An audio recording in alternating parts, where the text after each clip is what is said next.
This took place about a year ago, and I still haven't talked much about it. I won't tell my friends. Hell, even my family hasn't heard about it. I know they'll say it was because I didn't get enough sleep, that I was stressed and just seeing things. But I know what I saw. I know what I heard. I worked at a military hospital near the edge of a war zone during the night shifts. Most of the cases we got were from injuries like burns and shrapnel cuts and amputations.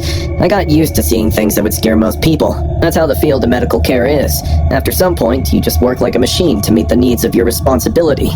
It was a quiet night until 11:50 p.m. when a new patient came into the emergency room. Someone who wasn't a soldier, no name or dog tags. Although his body was severely injured, I remembered his face the most. The left side was completely torn apart, leaving burned skin, teeth, and no eye. He looked like he had been hit by a blast. When they wheeled him in, his body was still shaking. He was crying and yelling. He was making only sounds, not words. I can't describe the pain. After stabilizing him, we sent him to room 206 for overnight observation. Due to a shortage of staff, they instructed me to remain in the room with him and ensure his safety until morning. I wasn't that tired, honestly. I'd had worse shifts. I put a chair next to the bed, checked his vital signs, and turned down the lights. His sobs were still soft and hoarse. It was like he wasn't even strong enough to scream anymore. I told him over and over, "You're safe. You're no longer in the field. Everything will be fine." He didn't answer, just kept crying in a voice that slowly faded into moaning. He finally stopped sometime after 1 a.m. I thought he fell asleep, and I can take a short nap. I looked at him. He was lying still with half of his face turned toward the window where the moonlight was coming in. His chest was going up and down. I closed my eyes in relief and eventually drifted off. I don't recall how long I slept, but a sudden feeling woke me up from my slumber. I felt like someone was looking right at me. When I opened my eyes, the first thing I saw was the man sitting up on his bed and watching me.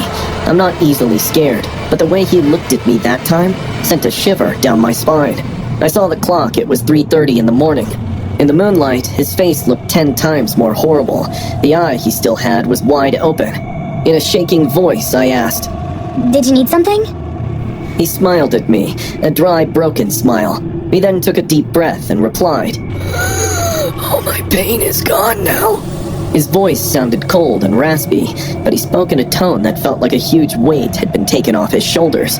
I could feel my hands getting numb hearing him speak. I tried to keep my voice steady as I stuttered. "Okay, that's excellent. But you should lie down. I'm going to call the doctor."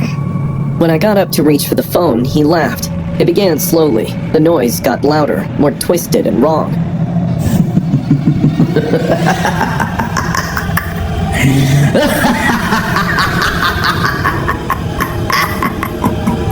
The laugh sounded like it came from a person within a person. My heart was racing as I stumbled backward and ran out of the room. I thought the patient was going into some kind of shock. I ran down the hall and found Dr. Kareem, the on-call doctor. He came back with me. He asked me how much sleep I had and said I looked pale the whole time. When we got to the room and turned on the lights, the soldier was on the bed, flat out, not moving.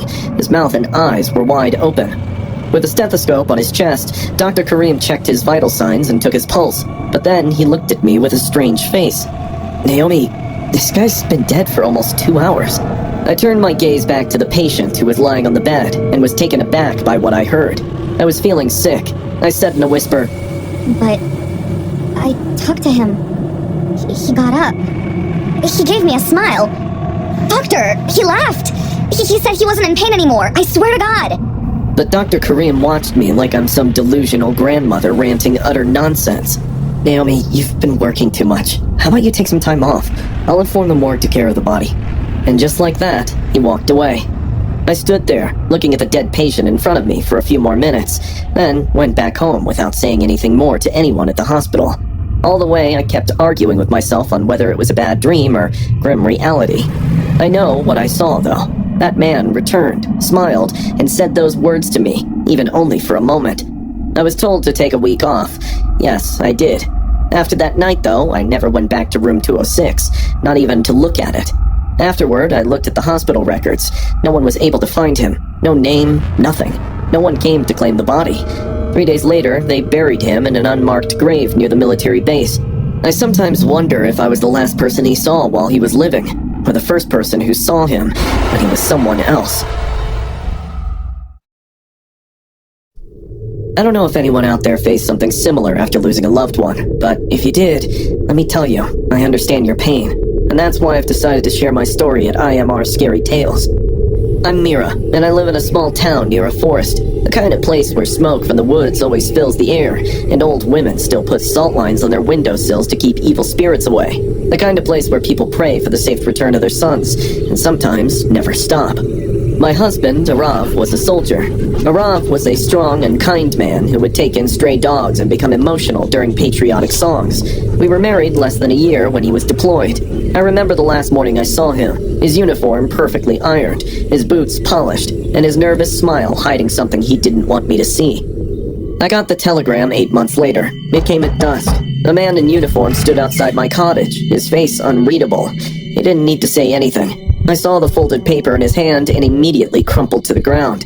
My knees gave out before he said a word. "We regret to inform you." I didn't hear the rest. My mind went blank. They say I fainted. Kavya, my sister, said she found me on the floor, cold and barely breathing. She spent the rest of the night putting me to bed, giving me warm water by spoon, and brushing my hair like I was a kid again. Though I was awake, I felt nothing. That numbness that wraps around your bones and makes you think it'll never go away. I felt only that. I remember hearing the clock that night. I remember going to bed without listening to my husband's voice. The house was too quiet for me. I finally went to sleep after midnight. At around 2:30 a.m., I heard Arav calling my name. Mira.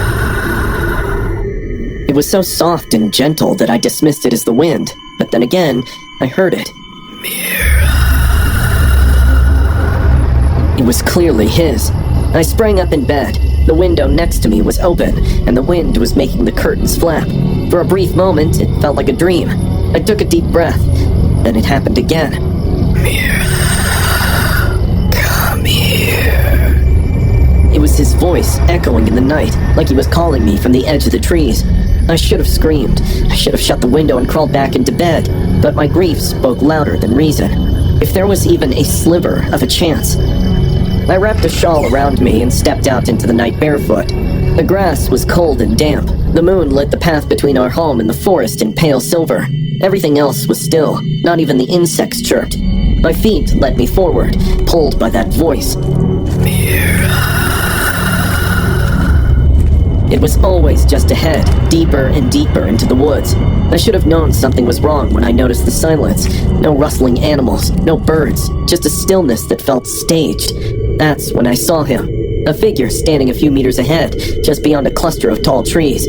He was facing away, motionless, but I recognized the shape instantly. The cut of his uniform, the slope of his shoulders, the way he held his arms just slightly bent at the elbow, like Arav always did when he was deep in thought. My heart nearly stopped. Arav, where are you? I whispered. He didn't answer, didn't move. I stepped closer, whispering his name again, tears welling in my eyes. Slowly, he turned, and I felt something in me break. It was him, and at the same time, it wasn't. Half of his face was rotten, the skin slacked like wet fabric, exposing his cheekbone.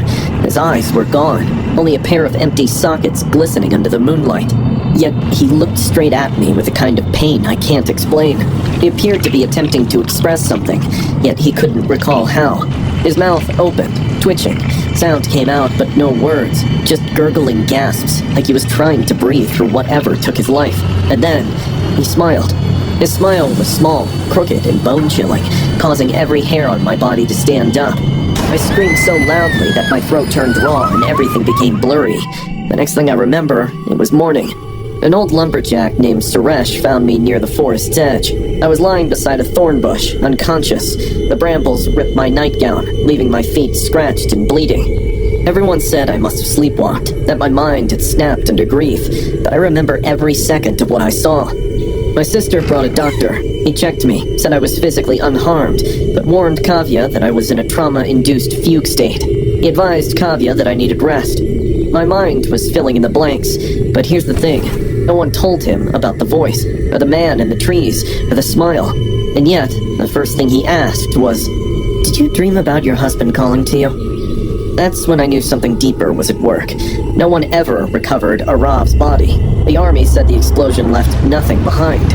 But something did return that night. Since that night, I never went back into the forest, not even near the tree line. But every year, on the night I got the telegram, I leave a plate of warm food on a flat stone at the edge of the trees. Chapati, dal, and water, just like I used to make for my husband when he came home. And every year, the plate is empty by sunrise. There are no animal tracks visible, no crumbs. There was only a faint impression of a boot print on the soil. I don't care if you think I'm crazy. I know what I saw. I know whose voice called me, and I know he's still out there. This took place on our 8th grade field trip last year. Our school planned this fun and educational trip to a military history museum a few towns over. The museum was built on the spot of a real war battlefield from many years ago. I remember being disinterested in the whole thing, but my friend George and I thought we wouldn't have to go to school that day, but we had no idea it would turn out to be the scariest thing we've ever done. The museum was just another boring place to walk through. There were dusty glass cases with rusted rifles, uniforms behind glass, black and white pictures of soldiers, and the history teacher talking on and on. But sometime in the second hour, George and I saw something strange. A big picture on the far wall that looked a lot more modern than the others. In the text below, it said, "Back Cave, Site of Enemy Entombment." The picture showed the rough, dark mouth of a cave with a written signboard, "Entry Not Allowed." Our teacher brought it up in passing, saying that during the war, enemy troops had hidden in that cave. It looks like troops on our side locked the door and filled it with poison gas. They all choked to death. Why would they even keep a cave like that open? Let's go see it. Dude, don't be dumb. It says no entry. As per the photograph, it seemed like the cave was just rocks and old air, but the inside was pitch black, and the scratched stone near the entry drew me in. I gave George a push. Let's sneak off. No one will notice. After 10 minutes, we snuck out the side door while everyone else was watching a dull program about World War I. The cave was behind the museum.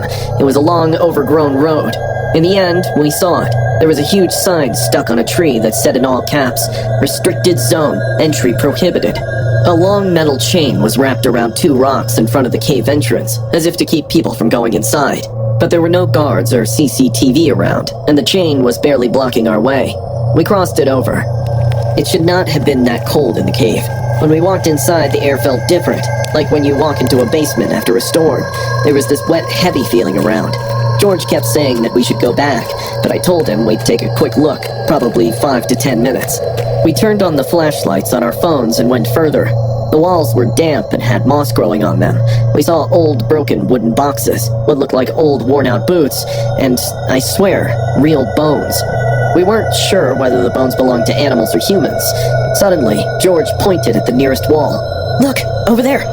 The walls had deep scratches on them. The scratches resembled claw marks created in a state of desperation and pain. Some of them even had old human nails stuck in the stone. Right at that moment, being in that cave felt like a bad idea. My mind kept hinting that we shouldn't be here. George and I exchanged a nervous glance, and we both turned around to leave. We must have taken a step or two when George grabbed my hand tight and whispered, "What was that?" I heard it too. A sloppy, mushy sound of chewing coming from a close distance. With shaking flashlights, we slowly turned in the direction of the noise. There was a person squatting in the corner of the cave about 30 feet away. He had no shoes and wore these torn-out military trousers, revealing his bare body.